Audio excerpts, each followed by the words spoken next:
Let's see. Okay, this is Mike. Hi, Maureen. Hi. This is me. Let's see. Hi. I'm going to the roof. See, there's some belts and some grease gun, and I'm going up that thing. All right, that's the start of my video.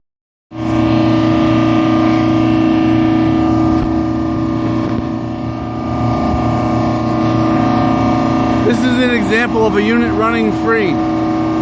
It's 70 degrees down inside the mall, and right here the compressors are running. Number 13. I'm about to shut it down. Thanks. Are we live? We're live. Alright, I'm gonna take the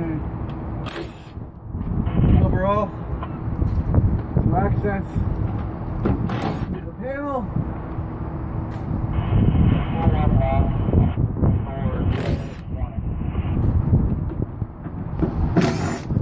It's not like it's on a hinge or anything. It's ridiculous. This thing is so old, the Dead Sea was only 6.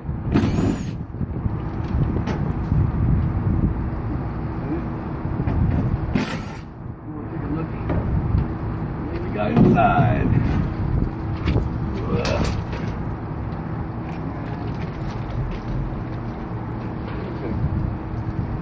Here, if you get a close up, Mike, you'll see a belt. It's all glazed and it's starting to crack. Therefore, replace the belt. All right. Pause. Is it live? Yeah. All right. Come on here, right here, Mike. Listen to this. That's a bad bearing inside the motor. If you're listening closely, the bearing is bad. Also, I'm pointing to it right now. A grease fitting belongs there. Was never put on there. This motor will die soon. We're going to try and salvage what we can. Cut.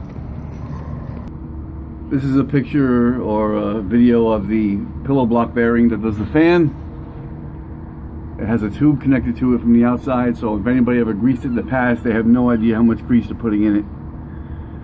It's been cleaned once by me, but it needs to be, the tube needs to be cut, a new fitting needs to be installed, and it needs to be cleaned and greased properly. Cut. Hey, Action. we have to go to the other side of the unit because that's what open this up.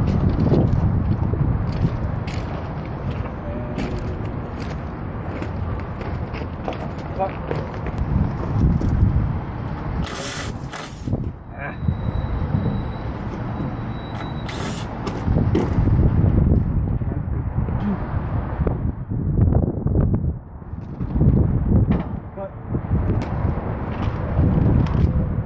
This is the heating chamber.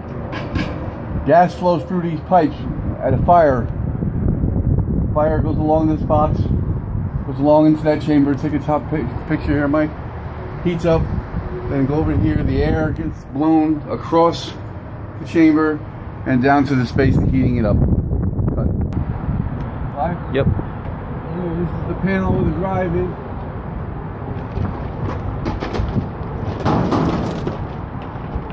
Here.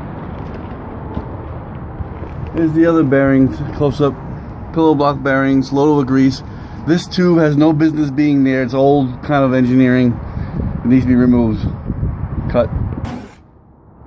Build up the filter compartment now. Live. See what the condition of the filters is. Nothing is easy. Can't get anything done quick. Oh. Cut. I accidentally cut. Oh, look at this.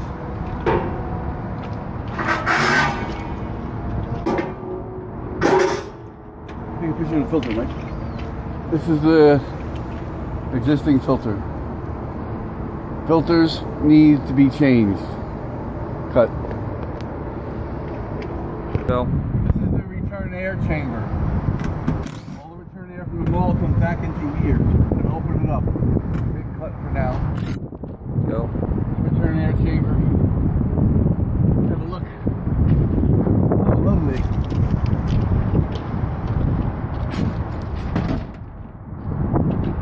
If you look in the walls, you'll see 25 years of dirt.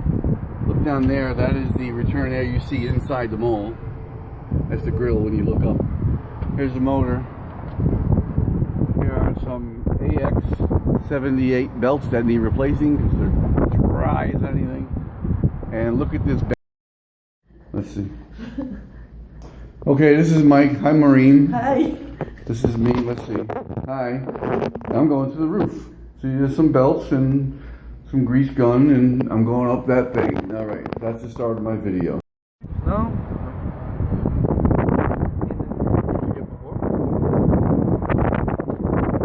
Look at the bearing. This is the bearing. And this is the AX78 belt, which I don't have, I don't think. There's the motor.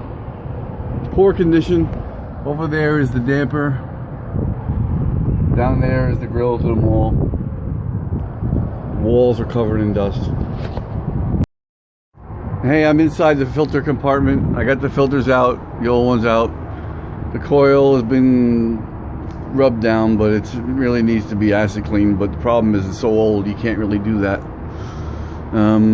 So you clean it the best you can. The dampers.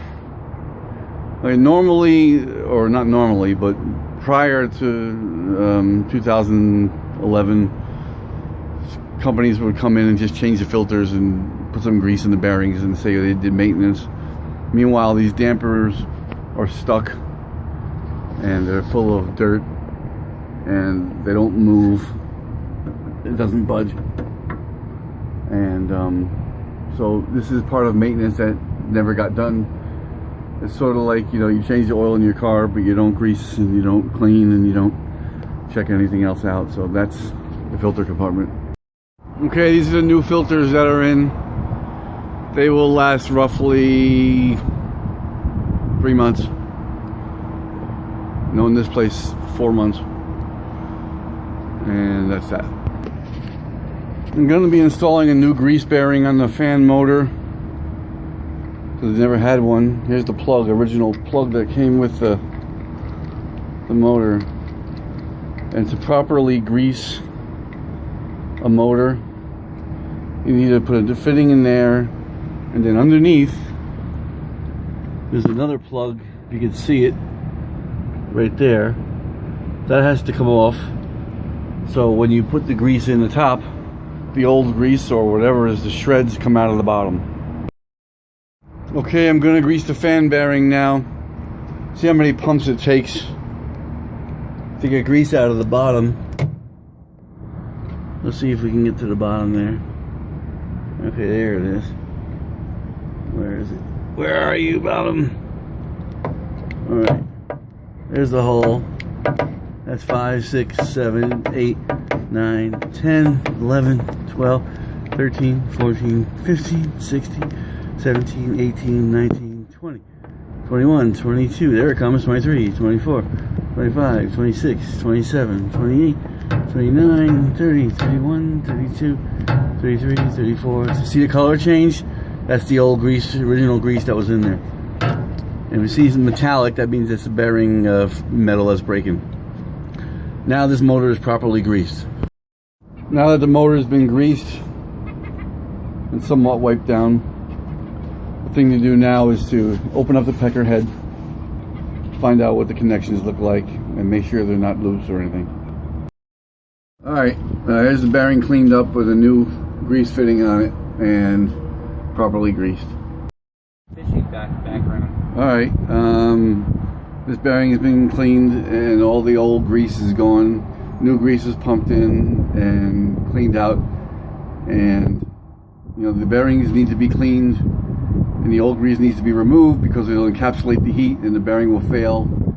Here's the sequence. If the bearing fails, the shaft ruptures, the housing of the bearing, the pillow block, the shaft moves, the squirrel cage rubs against the shroud, and now the squirrel cage fails, the shroud fails, and now you're looking at a $10,000 repair to remove everything here and to replace. So keep your bearings clean and greased. On and a spare put in the chamber. The drive is ready to go. You know, there's a lot of maintenance I did not do like checking refrigerant charge, could have cleaned coils, but the winter time is coming, so there's no sense in doing that. But there's damper repair. It can get really intense. We're just doing a basic maintenance today. So, okay, this is the heating chamber control section. I could not get the spark igniter going, so I replaced this fin wall board. That is a fin wall board, and that makes the spark for the fan. Relay turns the motor on, and the motor's inside there. I have to pull it apart so you can see it, and that's what starts the gas flow and allows this thing to have heat. So we put a new board in, and that's where I'm at. On, and a spare put in the chamber. The drive is ready to go. You know, there's a lot of maintenance I did not do, like checking refrigerant charge, could have cleaned coils, but the winter time is coming, so there's no sense in doing that.